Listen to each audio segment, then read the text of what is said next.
Rangers win, baby, 6-4 over the St. Louis Blues. Another game that wasn't necessarily a pretty win by any stretch of the imagination, but the Rangers come out with 2 points in this one. And I'm going to just say what I said after Ottawa. I'm going to hope that they turn things around from here. But at the same time, I'm not convinced enough because in reality, Jordan Binnington sucked tonight, and he was definitely the reason that the Rangers won this game. And he had a -4 goal save above expected. Yikes. And if you don't know what that means, that basically means that he allowed 4 more goals than he probably should have had, tonight. So the Rangers kind of got lucky in a sense, and I thought they there were times where they played a good game, but then there were times where they looked absolutely abysmal, like we've seen over the past few games and the course of the whole season. So there's a lot to talk about, though, here. Before we jump into it, leave a like on the video if you do enjoy. Subscribe if you guys are new, especially if you're Ranger fans, and turn on your notifications so you know when I upload a video next. I was at the game, which is why this is going up late. But let's talk about it, and also that's why this might be a little bit more of a weirder video, just because of the fact that I'm not sitting there taking notes while I'm watching the game. I'm trying to actually sit there and enjoy the damn atmosphere. But when it comes to this game, it started off very slow. It was definitely a slow game to start things out. Both teams kind of just playing a defensive game. The Rangers looked like they were trapping earlier in the game with 3 guys back up in the neutral zone. Yeah, Panarin even making some nice plays defensively at the beginning of the period. And the Rangers just kind of limited the St. Louis Blues chances. But even then, there were some chances that they got that I didn't like, letting guys in alone. And I think there was a post early on for the St. Louis Blues. Rangers not generating a lot of chances, but playing some decent defense. But it overall was a slow period to start. But then the end got a little bit chaotic as the fourth line had a nice little forecheck going for them. And they end up capitalizing on it as they win a board battle. Julian Gauthier finds the puck. He sends it across the boards. It goes off the boards to Braden Schneider on the tape. Schneider snipes it home. 1-0 game. And it wouldn't be too long after that the St. Louis Blues ended up tying it as Fox and Lindgren.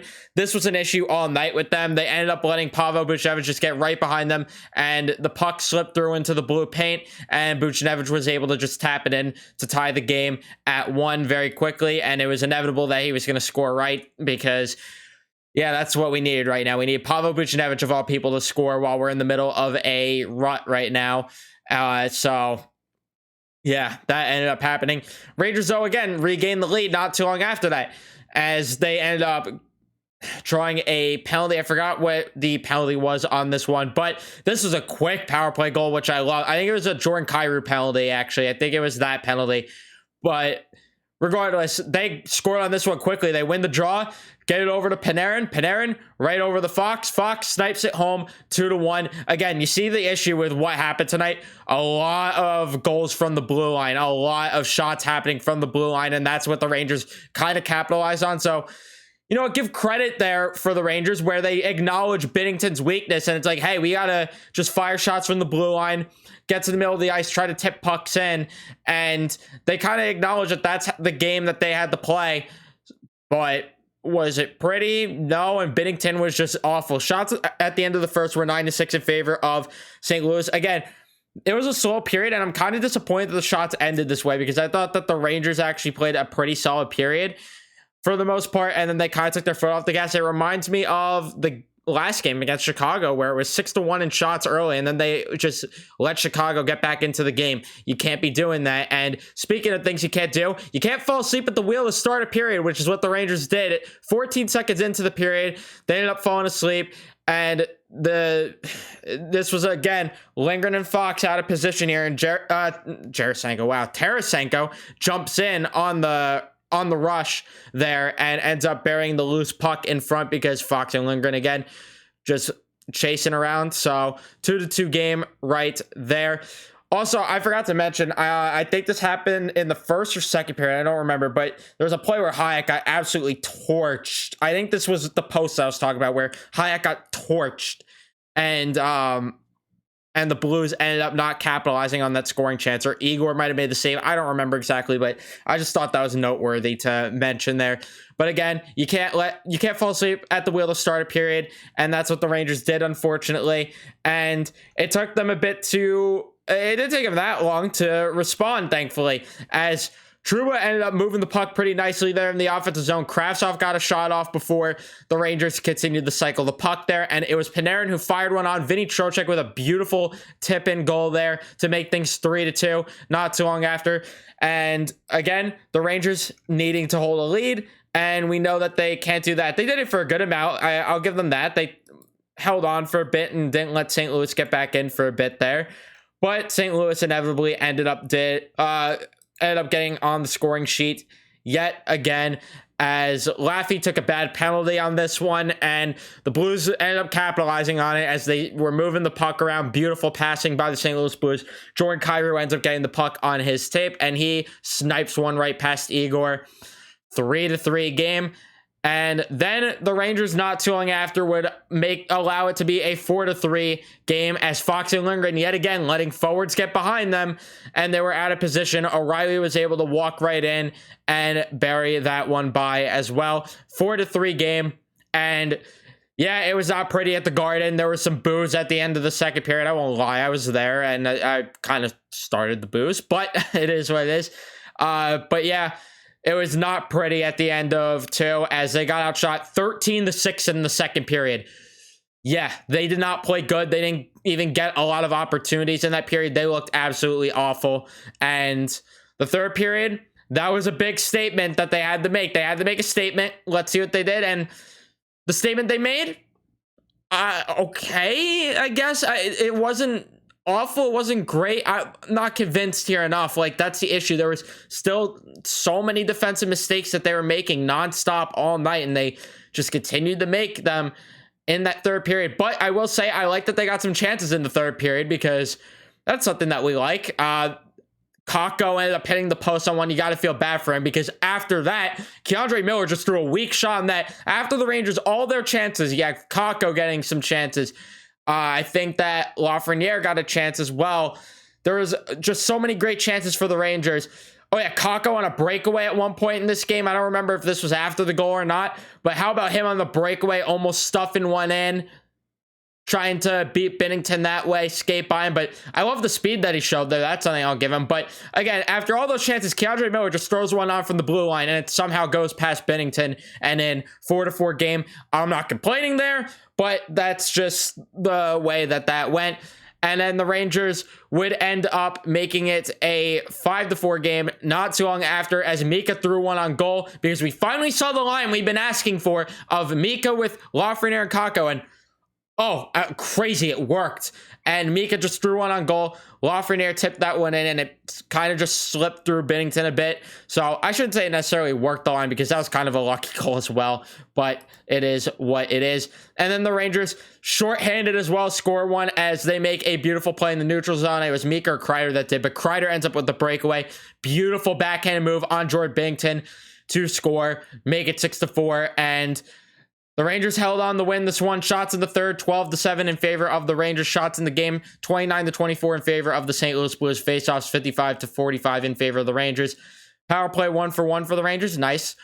Like to see that there. The penalty kill went 1-for-4 today, or 3-for-4, I should say, because the Blues power play went 1-for-4. So not too bad there.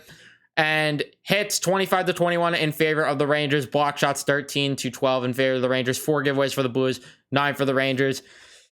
I'm not to the moon about this one at all.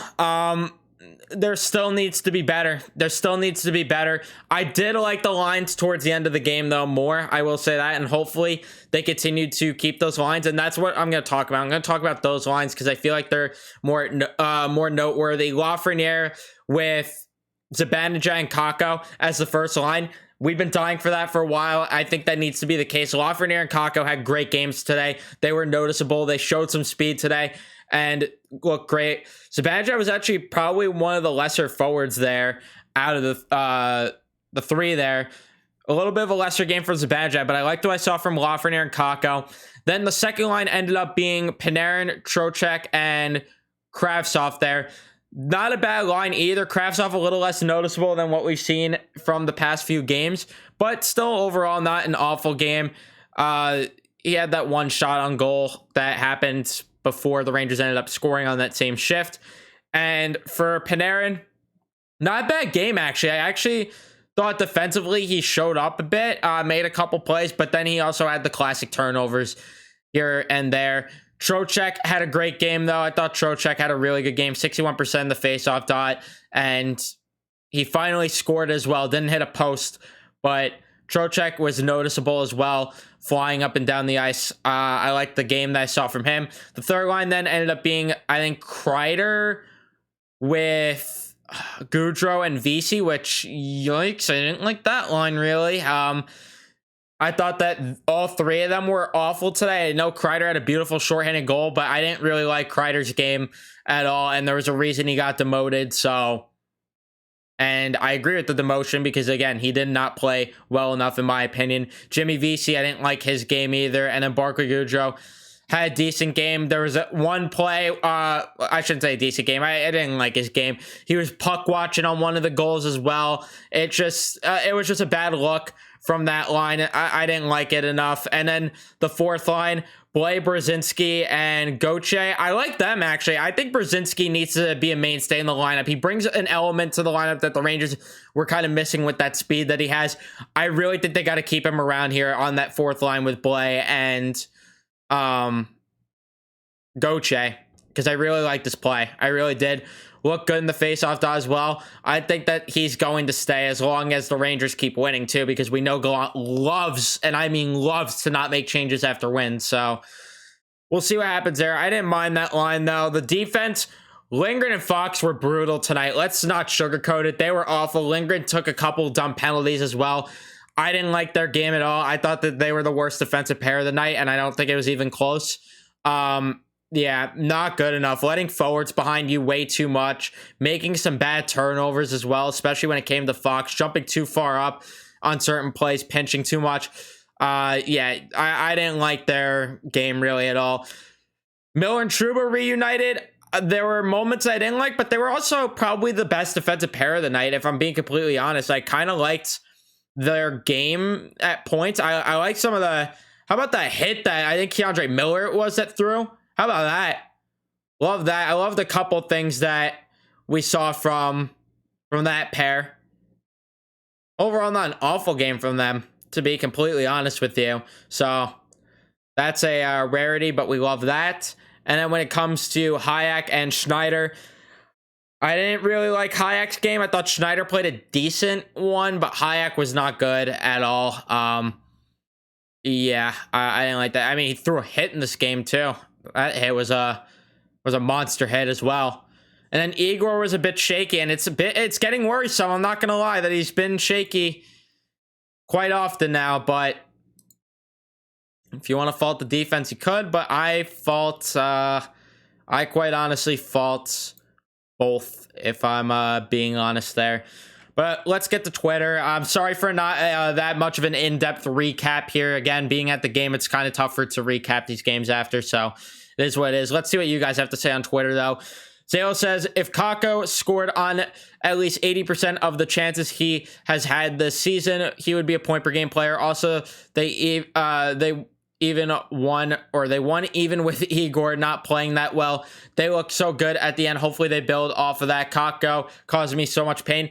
I agree with Kakko. It's getting infuriating that he's not capitalizing on the chances that he's getting. He could have easily had a hat trick tonight, at least 2 goals. He should have been able to score on a couple of those, especially the post and then him on that breakaway opportunity. He's got to learn to score on those. He's got to learn to capitalize on those opportunities. And yeah, Igor did not play well enough. I agree with you there. And the end was okay. I wouldn't say it was great, to the point where let's see if they can build off of it. Because again, defensively, there's still things I'd like them to clean up that we didn't see in the third period. That's just my opinion of that. Kazoo says, if you're a person who really liked seeing Kakko and laugh on the first line with Mika, well, tough luck, because they'll be back on the third line next game. Hopefully not, because that line looked good. I think they got to keep them together, but knowing Gallant, yeah, who knows.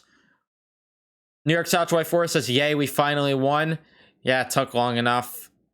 New York Fugazi fan says, is there a chance that the stubborn coach will actually keep that Laugh Mika Kaka line together after seeing it actually works only after a few minutes together.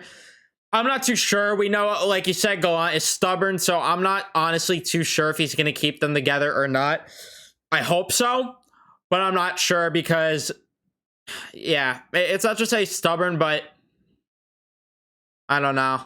Just the way that he was talking to the media after how he's like, oh, I listened to Vince Mercogliano's lines. Like, okay, he's the coach now. Well, he knows more than you. You think there's an issue there, Gallant, if the reporters that's asking you questions knows a thing or two more than you? You don't see the issue there? I think that they have to stay as a line, though. They have to.